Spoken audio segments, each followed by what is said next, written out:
ولا تقربوا، اور نہ تم قریب جاؤ، مال الیتیمی، یتیم کے مال کے، الا مگر باللتی، ساتھ اس طریقے کے، ہی احسن، وہ زیادہ اچھا ہے، حتی یہاں تک کہ یبلغا، وہ پہنچ جائے، اشدہ، اپنی جوانی کو۔ جان کی حفاظت کا حکم دینے کے بعد اب مال کی حفاظت کا حکم دیا جا رہا ہے، اور یتیم چونکہ اللہ کے علاوہ کوئی مضبوط سہارا نہیں پاتا، اس لیے عمومی طور پر جو معاشرے کے یتیم لوگ ہوتے ہیں اس پر لوگوں کی نیت خراب ہو رہی ہوتی ہے، یعنی ان کے مال پر لوگ اپنی نیت کو خراب کر رہے ہوتے ہیں۔ اس لیے سب سے پہلے یتیم کے مال کی حفاظت کا حکم دیا گیا، اور اس بارے میں احتیاط کی تعلیم دینے کے لیے اللہ تعالیٰ فرماتے ہیں کہ یتیم کے مال کے قریب بھی نہ جاؤ، یعنی اس مال کو ہڑپ کر جانا تو بہت دور کی بات ہے، اس مال کے قریب بھی مت جاؤ۔ البتہ اگر نیت یہ ہو کہ یتیم کے مال کی دیکھ بھال کرنی ہے، اس کے بزنس کو سنبھالنا ہے، اس کی تجارت کو کر کے ترقی دینی ہے، تو پھر اس میں تصرف کرنا جائز ہے، یعنی اس کے پیسے کو سنبھالنے کے لیے اگر آپ اس کا سارا پیسہ اپنے ہاتھ میں لیتے ہیں تو پھر یہ جائز ہے، اور یہ بھی کب تک؟ حتی یبلغ اشدہ، تب تک کہ یتیم بالغ ہو جائے اور عقلی طور پر اپنے مال کو خود سے سنبھالنے کے قابل بن جائے، تب تک آپ اس کے مال کو سنبھالیں گے۔ جیسے ہی وہ اس قابل ہو جاتا ہے کہ اپنا بزنس خود سنبھال سکے تو پھر آپ کو سارا کا سارا پیسہ اسے ہینڈ اوور کر دینا چاہیے۔ اچھا، اس ٹاپک کو ہم نے سورہ النساء کی آیت نمبر 5 اور 6 میں تفصیل سے پڑھا الحمدللہ۔ ایک روایت اس بارے میں آتی ہے، نبی اکرم صلی اللہ علیہ وسلم نے فرمایا، اے ابو ذر، میں تو تجھے بہت کمزور دیکھ رہا ہوں اور تیرے لیے وہی پسند کرتا ہوں جو اپنے لیے پسند کرتا ہوں۔ خبردار کبھی 2 شخصوں کا بھی حاکم نہ بننا اور نہ کبھی یتیم کے مال کا متولی بننا۔ اسے مسلم نے روایت کیا ہے۔ اب یہ جو صحابی تھے ابو ذر، ان کو نبی اکرم صلی اللہ علیہ وسلم نصیحت کر رہے ہیں، اور یہ 2 نصیحتیں اس لیے کی کیونکہ وہ ویک تھے، اور نبی اکرم صلی اللہ علیہ وسلم نے کہا کہ میں تمہیں وہ چیز بتا رہا ہوں، تمہارے لیے وہ چیز پسند کر رہا ہوں جو اپنے لیے پسند کرتا ہوں۔ دیکھو، کبھی 2 شخصوں کا بھی حاکم نہیں بننا، یعنی آپ جو ہے وہ لیڈرشپ نہیں لیجیے گا، کیونکہ یہ obviously ایک مشکل ہدف ہوتا ہے، اس کی رسپانسبلٹیز زیادہ ہوتی ہیں اور اس کی پوچھ بھی زیادہ ہے۔ اور دوسرا یہ کہ کبھی کسی یتیم کے مال کا متولی نہیں بننا، یعنی یتیم کے مال کو سنبھالنے والے آپ مت بنیے گا، کیونکہ اس کی بھی بڑی پوچھ ہے۔ اللہ تعالیٰ فرماتے ہیں وَلَا تَقْرَبُوا مَالَ الْيَتِيمِ إِلَّا بِالَّتِي هِيَ أَحْسَنُ حَتَّى يَبْلُغَ أَشُدَّهُ۔ خیر، اس کی تفصیل میں بہت زیادہ نہیں جاؤں گی، کیونکہ الحمدللہ ہم اس کی وضاحت سورہ النساء کے آیت نمبر 5 اور 6 میں کافی ساری کر چکے ہیں۔ تو یہاں اللہ تعالیٰ فرماتے ہیں یتیم کے مال کے قریب بھی نہیں جانا، البتہ یہ کہ اس کے مال کی حفاظت کے لیے آپ اس کے مال کے قریب جا سکتے ہیں، اس کے مال کے ساتھ تصرف کر سکتے ہیں، اور یہ بھی تب تک کہ وہ خود اپنے مال کو سنبھالنے کے قابل نہ ہو۔ جیسے ہی وہ اپنے مال کو سنبھالنے کے قابل ہو جائے گا، سارا بزنس، سارا پیسہ، ساری پراپرٹی اس کے حوالے کر دی جائے، اور اس کو سارا حساب واضح کر دیا جائے کہ اتنے سالوں میں یہ سارا اکاؤنٹ اس طرح سے چل رہا تھا۔ پھر اللہ سبحانہ تعالیٰ فرماتے ہیں وَأَوْفُوا بِالْعَهْدِ، اور پورا کرو عہد کو۔ کیوں؟ ان العہد، بے شک عہد، کانا ہے، مسئولا، پوچھا جانے والا۔ وعدوں کو وفا کرو، جو بھی وعدے تم نے اللہ کے ساتھ کیے ہیں، جو بھی وعدے تم نے لوگوں کے ساتھ کیے ہیں، جو بھی وعدے تم نے اپنے ساتھ کیے ہیں، جو وعدے بول کر کیے ہیں اور جو وعدے بن بولے کیے ہیں، وہ سب پورا کرنے ہیں۔ ہم نے سورۃ البقرہ میں پڑھا سمعنا واطعنا، یہ بھی کیا ہے؟ وعدہ ہے کہ سنا ہم نے اور اب ہم اطاعت کریں گے۔ پھر اسی طرح سے سورۃ البقرہ کی آیت نمبر 177 میں ہم نے پڑھا وَالْمُوفُونَ بِعَهْدِهِمْ إِذَا عَاهَدُوا، اور وہ وعدوں کو پورا کرتے ہیں جب وعدہ کرتے ہیں۔ پھر اسی طرح سے سورہ المائدہ کی آیت نمبر 1 میں ہم نے پڑھا اوفوا بالعقود، اپنے وعدوں کو پورا کرو۔ پھر اسی طرح سے ہم نے سورۃ الاعراف کی آیت نمبر 172 میں اللہ سے کیے ہوئے وعدے کے بارے میں پڑھا. اللہ تعالیٰ نے ہم سب سے پوچھا الست بربکم، کیا میں تم سب کا رب نہیں ہوں؟ تو ہم سب نے کیا کہا؟ بلا، کیوں نہیں، اللہ تعالیٰ آپ ہی ہمارے رب ہیں. تو اس میں کیا وعدہ ہے؟ اس میں وعدہ یہ ہے کہ ہم اللہ تعالیٰ آپ کو اپنا رب مانتے ہیں اور جو بھی احکامات آپ کی طرف سے ہمیں دیے جائیں گے ہم اس کو بجا لائیں گے. پھر اسی طرح سے سورۃ توبہ میں آیت نمبر 111 اللہ تعالیٰ کا وعدہ ملتا ہے اپنے بندوں کے ساتھ. اللہ تعالیٰ نے اپنے بندوں کی جان اور مال کے بدلے ان کو جنت دینے کا وعدہ کیا ہے، اور اللہ سے بڑھ کر وعدہ کون پورا کرے گا؟ اللہ تعالیٰ اپنے وعدوں کے خلاف نہیں کرتا. اللہ تعالیٰ فرماتے ہیں وَأَوْفُوا بِالْعَهْدِ، اور پورا کرو عہد کو. جو بن بولے وعدے ہوتے ہیں اس میں کیا کیا باتیں آتی ہیں؟ پہلی بات جو ہماری دوستیاں ہیں. دیکھیں، دوست بنانا بہت آسان ہے لیکن دوستی کو نبھانا بہت مشکل ہے. اسی لیے ہم یہ جو چلتے پھرتے دوست بناتے ہیں نا، ان دوستیوں کا کوئی فائدہ نہیں، اور یہ وہ دوستیاں ہیں بھی نہیں کہ جن کو ہم نبھائیں. سچی دوستی وہ ہوتی ہے جو اللہ کے لیے ہو، یعنی اللہ کی خاطر ہو، اور پھر آپ اس دوستی کے رشتے کو نبھائیں بھی، خوشی غم میں سب میں ساتھ ہوں. پھر اسی طرح سے نوافل پڑھنا، یعنی جو بھی نوافل آپ نے اپنے لیے لازم کیے ہیں یہ بھی بن بولے وعدے ہیں. مثلاً آپ چاشت پڑھتے ہیں، ڈیلی پڑھتے ہیں، اب یہ آپ نے اپنے اوپر خود ہی لازم کیا ہے. اب آپ 2 دن پڑھیں اور پورا ہفتہ چھوڑ دیں تو یہ وعدہ نبھانا نہیں ہوا. اللہ تعالیٰ ایسے کسی بھی عمل کو پسند نہیں کرتے جو استقامت کے ساتھ نہ ہو. آپ نے چاشت پڑھنا شروع کی ہے، اب آپ اس کو کنٹینیو کریں. اسی طرح سے دیگر بھی نوافل ہیں، اشراق ہے، اسی طرح سے تہجد ہے، اور بھی نفل عبادتیں ہوتی ہیں. مثلاً مہینے میں 3 روزے رکھنا کم از کم، اگر آپ نے یہ کمٹ کیا ہے تو آپ اس کو فلفل کریں. پھر اسی طرح سے پڑھنا اور پڑھانا، یعنی ہم جو آپ کو پڑھا رہے ہیں یہ بھی ایک کمٹمنٹ ہے. اب کوئی ایگریمنٹ تو سائن نہیں ہوا ہمارے اور آپ کے درمیان، یہ بن بولے کے وعدے ہیں. پھر اسی طرح سے آپ جو پڑھنے آ رہے ہیں یہ بھی آپ کا وعدہ ہے، اور اس کے لیے بھی آپ نے کوئی ایگریمنٹ سائن نہیں کیا. اب آپ کو اور مجھے، ہم سب کو اپنے وعدوں کو وفا کرنا ہے. پھر اسی طرح سے ہم پر جتنی بھی ذمہ داریاں ہیں وہ بھی ہم پر عہد کی طرح ہے، ہمیں ان کو فلفل کرنا ہے. اگر میں ماں ہوں تو ماں ہونے کے ناطے جو بھی میری رسپانسبلٹیز ہیں مجھے اس کو فلفل کرنا ہے. میں بیٹی ہوں، میں بیوی ہوں، میں ساس ہوں، اسی طرح سے میں استاد ہوں، میں اگر طالب علم ہوں، جو بھی کردار میں ادا کر رہی ہوں اس سے جڑی ہر ذمہ داری مجھے پوری کرنی ہوگی.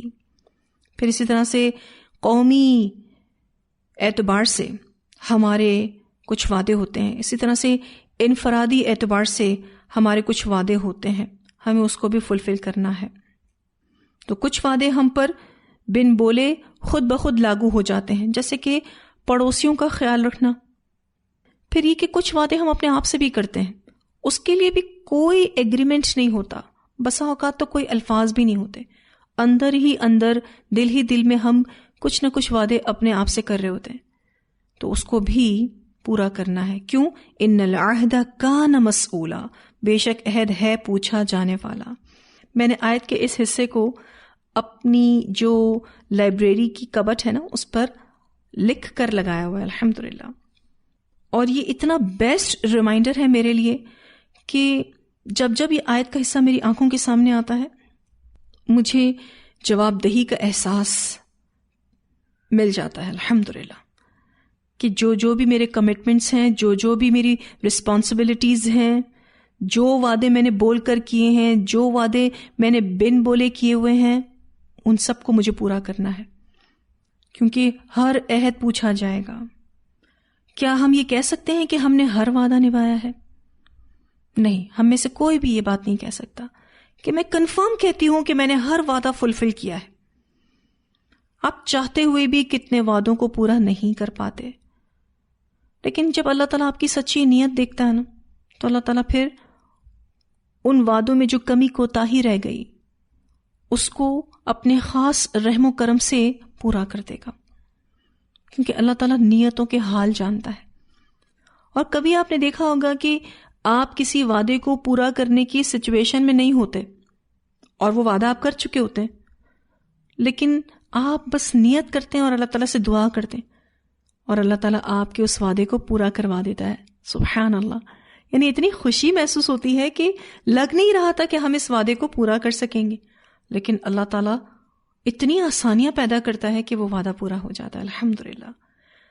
تو ہم سب کو سچی نیت رکھنی ہے، اور آپ کو پتہ ہے ایمان کا تقاضا ہے وعدوں کو وفا کرنا، کیونکہ منافق کی ایک علامت جو حدیث میں بیان ہوئی ہے وہ کیا ہے کہ وہ وعدوں کو وفا نہیں کرتے، وہ وعدہ خلافی کرتے ہیں۔ اللہ تعالیٰ ہمیں اس سے بچائے، کیونکہ جتنا ہمارے اندر ایمان ہوگا اتنے ہمارے وعدے وفا ہوں گے، اور ہر وعدہ وفا کرنے کے لیے ہوتا ہے۔ کبھی یہ بات نہ بولیں کہ وہ وعدہ ہی کیا جو وفا ہو جائے۔ یہ باتیں معاشرے میں عام کر کے لوگوں نے عہد کی پاسداری کو تو ختم ہی کر دیا ہے۔ لوگ دوسروں کو دھوکہ دینے کے لیے وعدہ کرتے ہیں، وعدے کو پورا کرنے کے لیے نہیں کرتے۔ یہ تو ہمارے ایمان کے حالات ہیں۔ تو اگر مجھ میں اور آپ میں ایمان ہے تو ہم اپنے آپ سے جڑی ہر ذمہ داری کو، ہر وعدے کو پورا کریں گے، کوشش کریں گے، مدد تو اللہ کی ہی ہے۔ پھر اللہ سبحانہ تعالیٰ فرماتے ہیں وَأَوْفُوا الْكَيْلَ، اور پورا کرو ناپ، اِذَا كِلْتُمْ، جب ناپو تم، وَزِنُوا، اور تم تولو، بِالْقِسْطَاسِ، سات ترازو کے، المستقیم، سیدھی۔ اللہ تعالیٰ فرماتے ہیں اور ماپ کو پورا کرو جب ماپو، اور سیدھی ترازو کے ساتھ وزن کرو۔ یہاں جو وزینوں کا لفظ ہے اس میں واو اور کا معنی دے رہا ہے، کیونکہ نیچے جو روٹ ورڈ ہے واو زانون، اس سے کہیں آپ کنفیوز نہ ہو جائیں، اس لیے اس لفظ کی وضاحت کو آپ سن لیں، یہ زیادہ بہتر رہے گا۔ وزینو ٹرانسلیشن، اور تم تولو، ٹھیک ہے۔ یہ باب ضربا یضربو سے وزن یؤزنو ہے، ٹھیک ہے۔ اس میں جو فا کلمہ ہے وہ حرف علت ہے۔ فا کلمہ یعنی کسی بھی فعل کو کس طرح سے عربی زبان میں دیکھا جاتا ہے، فعلا، تو یہاں پر آپ دیکھیے تو فا، عین اور لام۔ فا کلمہ کیا نظر آ رہا ہے روٹ ورڈ میں، آپ دیکھیے واو، ٹھیک ہے۔ عین کلمہ زا ہے اور لام کلمہ نون ہے۔ اب واو جو ہے یہ حرف علت ہے، اس میں فا کلمہ حرف علت ہو تو واو گر جاتی ہے، ٹھیک ہے۔ اور اس کا جو فعل امر بنتا ہے وہ کیا بنتا ہے، زینو، ٹھیک ہے۔ زینو، تم تولو، اور وا، اور وزینو، اور تم تولو، ٹھیک ہے جی۔ آپ اس کو سن لیں انشاءاللہ تعالی، تاکہ آپ کو جب ترجمہ یاد کرنا ہو تو کوئی کنفیوژن نہ آئے، ٹھیک ہے جی۔ وزنو، اور تم تولو، بالقسطاس المستقیم، سات ترازو کے۔ ماپ اور تول میں کمی بیشی کرنا یعنی خود زیادہ لینا اور دوسرے کو کم دینا، پھر اسی طرح سے ڈنڈی مار جانا، بزنس میں بددیانتی کرنا، یہ بہت بڑے گناہ ہیں۔ حضرت شعیب علیہ السلام کی قوم پر اسی گناہ کی وجہ سے عذاب آیا تھا۔ جو شخص بھی اس طرح کا کام کرتا ہے اللہ تعالیٰ اس کے رزق سے اس کی برکت کو اٹھا لیتے ہیں۔ تو اس آیت میں اللہ تعالیٰ مسلمانوں کو حکم دے رہے ہیں کہ ناپ تول میں کمی نہیں کرنا، جب بھی ناپو تو پورا ناپو، وزن کرو تو صحیح ترازو کے ساتھ، کوئی بھی ڈنڈی نہ مارے، دھوکہ نہ دے، کیونکہ یہ ایسا گناہ ہے کہ جس کی وجہ سے پوری قوموں کو تباہ کر دیا گیا۔ ذالک خیرون، یہ بہت بہتر ہے، یعنی اگر تم پورا ناپ کرو گے، تم صحیح ترازو سے تولو گے تو یہ بہت بہتر ہے، یعنی یہ حق دینا دنیا میں بہت بہتر ہے۔ وَأَحْسَنُ تَأْوِيلًا، اور زیادہ اچھا ہے انجام کے اعتبار سے۔ اللہ تعالیٰ فرماتے ہیں اسی میں ہی ہر بھلائی ہے، اور انجام کے اعتبار سے بھی یہی بہتر ہے۔ اللہ تعالیٰ جب کسی بھی شخص کے معاملات میں سچائی کو دیکھتا ہے تو اللہ اس کی روزی میں برکت دے دیتا ہے. اور یہاں جو بات آ رہی ہے ذالک خیر و احسن تأویلا، یعنی یہ حق دینا دنیا میں بھی آپ کو بینیفٹ ہی دے گا. کیا فائدہ ہوگا؟ دنیا میں اس کی ساخت قائم ہوگی، تجارت کو فروغ ملے گا اور رزق میں برکت ہوگی. کبھی کبھی آپ نے دیکھا ہوگا کہ کسی بڑی کمپنی نے بڑی محنت کے ساتھ کمپنی کو آگے بڑھایا اور پھر اس کی گڈ ول اتنی اچھی ہوتی ہے، اس کی ساکھ اتنی اچھی ہوتی ہے، اس کے ریزلٹس، اس کے بینیفٹس، اس کا پروفٹ اتنا اچھا ہوتا ہے کہ آگے نسلیں کھاتی ہیں، کیونکہ جو فور فادرز تھے انہوں نے اس بزنس کو پوری ایمانداری کے ساتھ چلایا. تو اللہ تعالیٰ فرماتے ہیں ذالک خیر و احسن تأویلا، یہ بہت بہتر ہے اور زیادہ اچھا ہے انجام کے اعتبار سے. انجام کے اعتبار سے آپ دیکھیں تو دنیا میں گڈ ول اور اس کا پروفٹ، اس کا رزلٹ، اس میں برکت، اور اگر آخرت کے اعتبار سے ہم دیکھیں تو اس شخص کا انجام اچھا ہے، یعنی اس کی آخرت بھی اچھی ہے. پھر اللہ تعالیٰ فرماتے ہیں وَلَا تَقْفُ، اور نہ آپ پیچھا کریں، ما لیسا، جو نہیں، لکا، آپ کے لیے، بھی، اس کا، علم، کوئی علم، اور آپ اس چیز کا پیچھا نہ کریں جس کا آپ کو علم نہیں. یہ جو تقفو کا لفظ ہے قوف فا واو سے ہے. کفو کہتے ہیں گردن کی گدی کو. مراد یہ ہے کہ کسی بھی بات کے پیچھے نہیں پڑنا چاہیے. کون سی بات؟ جس کا علم نہیں ہے. کیوں؟ ان السمع، بے شک کان، والبصر، اور آنکھ، والفؤاد، اور دل، کل اولئک، یہ سب، کانا ہے، عنہ، ان کے بارے میں، مسئولہ، سوال کیا جانے والا. بے شک کان اور آنکھ اور دل، ان میں سے ہر ایک اس کے متعلق سوال ہوگا. اس آیت میں اللہ سبحانہ تعالیٰ نے آدمی کو ایسی بات کہنے سے منع فرمایا ہے جس کا اسے علم نہ ہو. انسان کا بحیثیت اشرف المخلوقات طرز عمل علم پر مبنی ہونا چاہیے، توہمات پر مبنی نہیں ہونا چاہیے. تو ایک معنی اس حصے کا یہ ہے کہ ہر شخص کو حسن ظن رکھنا چاہیے، یعنی بدگمانی سے بچنا چاہیے. دوسرا معنی الزامات دینے سے بچنا چاہیے، یعنی کسی پر بھی کوئی بہتان نہیں لگانا چاہیے. تیسرا معنی اندھی تقلید سے بچنا چاہیے، یعنی وہم اور گمان سے کوئی رائے نہ دی جائے، پوری تحقیق ضروری ہے. پہلی بات، ہر شخص کو حسن ظن رکھنا چاہیے. اس ٹاپک کو قرآن پاک میں ایک اور جگہ یوں بیان کیا گیا، ان بعد الظن اثم، بے شک بہت سے گمان گناہ ہوتے ہیں. نبی اکرم صلی اللہ علیہ وسلم نے فرمایا، کسی شخص کے جھوٹا ہونے کے لیے اتنی ہی بات کافی ہے کہ جو کچھ سنے اسے تحقیق کیے بغیر آگے بیان کر دے. اسے مسلم نے روایت کیا ہے. لہٰذا ہر شخص کو چاہیے کہ بلا تحقیق کوئی بات نہ کرے، یعنی ہم جب بھی بات کریں تو پوری کنفرم بات کریں. بغیر تحقیق بات کو آگے بیان کرنا جھوٹ ہے. پھر یہ کہ بلا وجہ کسی سے بدظنی رکھنا جبکہ پوری تحقیق نہیں کی، بلا سوچے سمجھے کسی پر الزام لگانا، تہمت تراشی کرنا، افواہیں پھیلانا، پھر اسی طرح سے بغض اور عداوت رکھنا، اللہ تعالیٰ منع فرما رہے ہیں اس سے. کیونکہ بدظنی رکھنے والوں، بے بنیاد افواہیں پھیلانے والوں اور تحقیق کیے بغیر ہی کسی بات کو قبول کرنے والوں کے اعضاء سے بھی باس پرس ہوگی، یعنی پوچھ ہوگی. بخاری کی روایت میں آتا ہے، نبی اکرم صلی اللہ علیہ وسلم نے فرمایا، بدگمانی سے اپنے آپ کو بچاؤ کیونکہ بدگمانی بہت جھوٹی بات ہے. اور پھر ایک معنی اور جو میں نے آپ کو بتایا کہ بغیر علم کے عمل نہیں کرنا چاہیے، اندھی تقلید نہیں کرنی چاہیے. اگر ہم واقعی انسان بننا چاہتے ہیں تو علم پر مبنی بات کریں گے، ورنہ نہیں بولیں گے. کیونکہ بعض باتیں کھولنے سے اور مسائل کھڑے ہو جاتے ہیں. اب آپ دیکھیے کہ اگر ہم کسی بھی انسان کو ڈسکس کرتے ہیں وداؤٹ کنفرمیشن، بغیر کسی تحقیق کے ہم کسی بھی انسان کو ڈسکس کرتے ہیں، کیا ہم اس انسان کی خوبیوں کو ڈسکس کرتے ہیں؟ ایسا بہت کم ہوتا ہے۔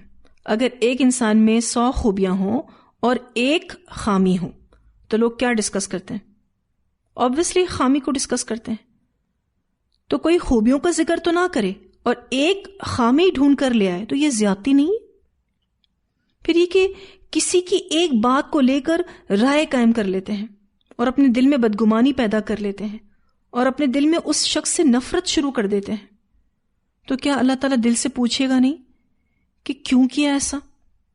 کسی بھی چیز کے بارے میں، کسی بھی انسان کے بارے میں رائے قائم کرنا آسان کام نہیں ہے۔ ابھی ہم نے جب سورہ اسراء کی ابتدائی آیات پڑھی تو وہاں نامہ اعمال کی بات ہوئی اور اسی ٹاپک کو ہم نے ڈسکس بھی کیا تھا۔ آپ کہہ سکتے ہیں کہ مختلف انداز میں وہی بات دوبارہ آ رہی ہے۔ دیکھیے، عام طور پر ہم کسی کے بارے میں رائے رکھتے ہیں جب تک وہ دل میں ہے کوئی پکڑ نہیں، لیکن جیسے ہی وہ منہ پر آئے گی نا تو اب اس کی پکڑ ہے۔ اس لیے سوچ سمجھ کر علم کے ساتھ ہی بولنا ہے۔ آج بہت سارے لوگ فوراً سے کامنٹس دیتے ہیں، فوراً سے۔ نبی اکرم صلی اللہ علیہ وسلم نے فرمایا اللہ تعالیٰ نے میری امت کے دل کے خیالات کو معاف کر دیا ہے جب تک کہ وہ انہیں زبان سے نہ نکالے یا ان پر عمل نہ کرے۔ اسے مسلم نے روایت کیا ہے۔ بہت سوچ سمجھ کر کسی کے بارے میں بات کرنی ہے۔ پھر یہ کہ مبالغہ آرائی بھی اس قدر لوگ کرتے ہیں کہ کسی شخص کو تو فرش سے عرش پر بٹھا دیتے ہیں اور کسی کے حق میں کمی کر جاتے ہیں۔ بہت سی باتیں کہنے کو بہت آسان ہوتی ہیں، لیکن ان باتوں کا ہمارے پاس ثبوت ہونا چاہیے۔ ثبوت نہیں ہوتا کہنے والے کے پاس۔ عام طور پر ہم کسی کے اوپر بات کرنے میں یہ خطا کھا جاتے ہیں کہ ہم صرف اور صرف ایک رخ دیکھ رہے ہوتے ہیں اور تبصرہ شروع کر دیتے ہیں، ڈسکشن شروع کر دیتے ہیں۔ آدھی بات سے پوری بات ہم خود بنا لیتے ہیں۔ تو بہت ضروری ہے اپنے عمل کو ٹھیک کرنا۔ اللہ تعالیٰ ہمارا دل اتنا اچھا بنا دے کہ محبت کے لیے جگہ کم پڑ جائے۔ اور شیطان کا تو کام ہی یہی ہے کہ وہ اللہ تعالیٰ کے بارے میں، رسول اللہ صلی اللہ علیہ وسلم کے بارے میں اور مومنوں کے بارے میں بدگمان کرے، اور ہم شیطان کے اس حملے کا شکار ہو جاتے ہیں۔ پھر یہ کہ ہم لوگ ظاہر پر معاملہ نہیں کرتے، ہم ایکچولی نیتوں کو جانچنا شروع کر دیتے ہیں، اور یہ ہمارا کام نہیں ہے۔ خدا را نیتوں کو جانچنا ہمارا کام نہیں ہے۔ قتادہ رحمہ اللہ کہتے ہیں میں نے سنا مت کہو جب تک کہ سنا نہ ہو، میں نے دیکھا مت کہو حالانکہ تم نے دیکھا نہ ہو، میں جانتا ہوں مت کہو حالانکہ تم جانتے نہ ہو، کیونکہ ان سب کے بارے میں اللہ تعالیٰ پوچھے گا۔ تو سورہ اسراء کی شروع میں جو نامہ اعمال کے اوپر بات ہوئی، اب وہی بات یہاں مختلف انداز میں ہو رہی ہے۔ اور یہ جو بات ہے ان السمع، بے شک کان، والبصر والفؤاد، اور آنکھ اور دل، کل اولئک کان عنہ مسئولا، بڑی ہی ڈرانے والی بات ہے۔ غور طلب نقطہ یہ ہے کہ پہلے کان کی بات ہوئی، ان السمع، سب سے پہلے یہ لفظ آیا ہے کیونکہ انسان پہلے سنتا ہے۔ اور آپ دیکھیے تو السمع والبصر والفؤاد، الگ الگ اعضاء کے نام لیے گئے ہیں۔ معلوم ہوتا ہے کہ الگ الگ اعضاء سے کیے ہوئے کاموں کا پوچھا جائے گا، کہ جس چیز کے پیچھے تم پڑے تو کان سے پوچھا جائے گا کہ کیا اس نے سنا تھا، آنکھ سے پوچھا جائے گا کہ کیا اس نے دیکھا تھا، اور دل سے سوال ہوگا کہ کیا اس نے جانا تھا، کیونکہ یہ تینوں علم کے ذرائع ہیں، سورسز ہیں۔ اور آپ دیکھیے کہ دل کے لیے کون سا لفظ استعمال ہوا ہے؟ الفؤاد، فا حمزہ دال اس کا روٹ ورڈ ہے۔ اس کا ترجمہ دل نہیں ہے، مادہ سے جو لفظ نکلتا ہے وہ ہے فائدہ، ٹھیک ہے؟ اور سبزی کے خلاصے کو کہتے ہیں۔ آپ نے کبھی بہت ساری سبزی کاٹی ہو اور پھر اس کو جب آپ بھونتے ہیں تو وہ جو تھوڑی سی رہ جاتی ہے نا، اس کو کہتے ہیں فؤاد۔ تو چونکہ سارے جسم کا خلاصہ دل ہے، اس لیے یہاں پر یہ لفظ آیا ہے۔ اللہ تعالیٰ فرماتے ہیں ایک ایک عضو سے سوال پوچھا جائے گا۔ تو کیا سیکھا اس آیت سے؟ کہ علم کے بغیر بات نہیں کریں گے. اور آپ دیکھیے کہ آج کل جو نان اوتھینٹک چیزوں کو آگے فارورڈ کیا جاتا ہے تو وہ کیا ہمارے لیے صدقہ جاریہ ہیں؟ وہ ہمارے لیے گناہ جاریہ ہیں. جب تک کہ ہمیں کنفرمیشن نہ ہو کہ یہ حدیث بالکل صحیح ہے، اس کا ریفرنس بالکل ٹھیک ہے، تب تک اس کو آگے فارورڈ نہ کریں. ایسی غلطیاں ماضی میں ہم سے ہوئی ہوں گی، اس کے لیے استغفار کریں اور اللہ تعالیٰ سے یہ دعا کریں کہ اللہ تعالیٰ جہاں جہاں میری ذات سے کوئی بھی نان اوتھینٹک علم پہنچ گیا ہے، اللہ تو اس کو لوگوں کے دلوں سے، ذہنوں سے مٹا دے اور مجھے اس کے لیے معاف کر. کیونکہ اگر آج ہم نے اپنی ان غلطیوں کی معافی نہیں مانگی تو کل ایک ایک عضو سے سوال ہوگا. اور جب اللہ تعالیٰ کسی بھی چیز کا سوال پوچھیں گے تو یہ بات یاد رکھنی ہم سب کو کہ ہمارے پاس اس کا کوئی جواب نہیں ہوگا. اللہ تعالیٰ کا پوچھ لینا سمجھ لیجئے حساب مشکل ہو گیا. اللہ تعالیٰ ہم سب کا حساب آسان فرمائے. اللہم حاسبنا حسابا یسیرا. اتنی آیات کی تلاوت سنتے ہیں، پھر انشاءاللہ آگے پڑھیں گے. وَلَا تَقْرَبُوا مَالَ الْيَتِيمِ إِلَّا بِالَّتِي هِيَ أَحْسَنُ حَتَّى يَبْلُغَ أَشُدَّهُ وَأَوْفُوا بِالْعَهْدِ إِنَّ الْعَهْدَ كَانَ مَسْئُولًا وَأَوْفُوا الْكَيْلَ إِذَا كِلْتُمْ وَزِنُوا بِالْقِسْطَاسِ الْمُسْتَقِيمِ ذَلِكَ خَيْرٌ وَأَحْسَنُ تَأْوِيلًا. وَلَا تَقْفُ مَا لَيْسَ لَكَ بِهِ عِلْمٌ إِنَّ السَّمْعَ وَالْبَصَرَ وَالْفُؤَادَ كُلُّ أُولَئِكَ كَانَ عَنْهُ مَسْئُولًا.